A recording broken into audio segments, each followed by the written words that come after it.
Salam Bapak Ibu Saudara yang terkasih.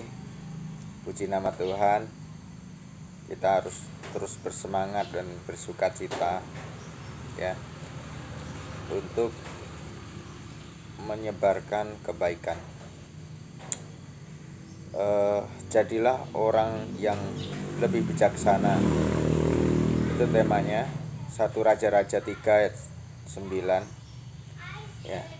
Kita tidak saja pintar, tetapi harus bijaksana. Dan apakah bijaksana itu? Bijaksana adalah kemampuan untuk membedakan yang baik dan yang buruk, salah dan benar, untung dan rugi, Tuhan dan hantu, kepentingan pribadi dan kepentingan orang banyak ya. Nah, itu kita harus bisa membedakan dan kita ambil yang terbaik.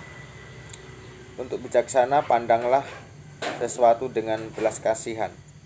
Jadi hati ini harus berbelas kasihan, guys. Di dalam Matius 9 ayat 36, milikilah hati yang belas kasihan.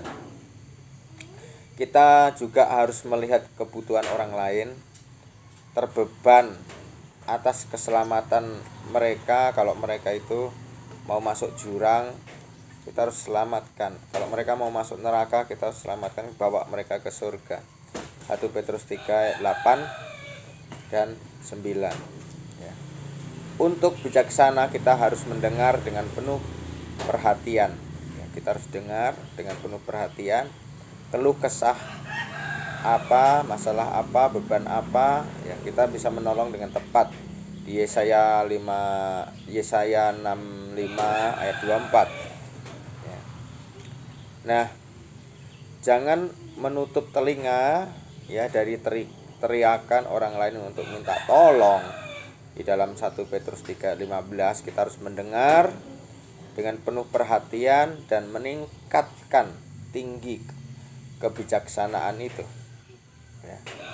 Untuk bijaksana, yang ketiga, kita harus mengangkat orang lain yang jatuh dengan hati yang murah hati. Markus 9 ayat 27, bagaimana kita memiliki hati yang murah hati. Nah, dikala kita dengan murah hati mengangkat beban orang lain, menolong, mendoakan kesusahan orang lain, dan mereka menjumpai surga, sukacita, kepuasan. Di dalam 1 Yohanes 3 ayat 17 sampai 18.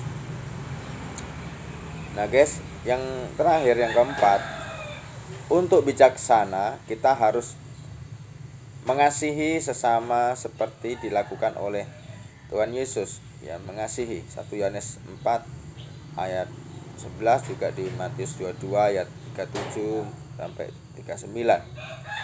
Nah, guys, kasih itu kebutuhan setiap orang ya. Kasih Tuhan untuk menyelamatkan kita itu penting ya. Yohanes 3 ayat 16 ya. Nah, saat kita memandang dengan belas kasihan, mendengarkan, menolong, memperhatikan, mengangkat beban orang lain ya, maka kita melakukan kasih Tuhan ya kepada orang itu. Yohanes 13 ayat 34. Tuhan memberkati. Salam.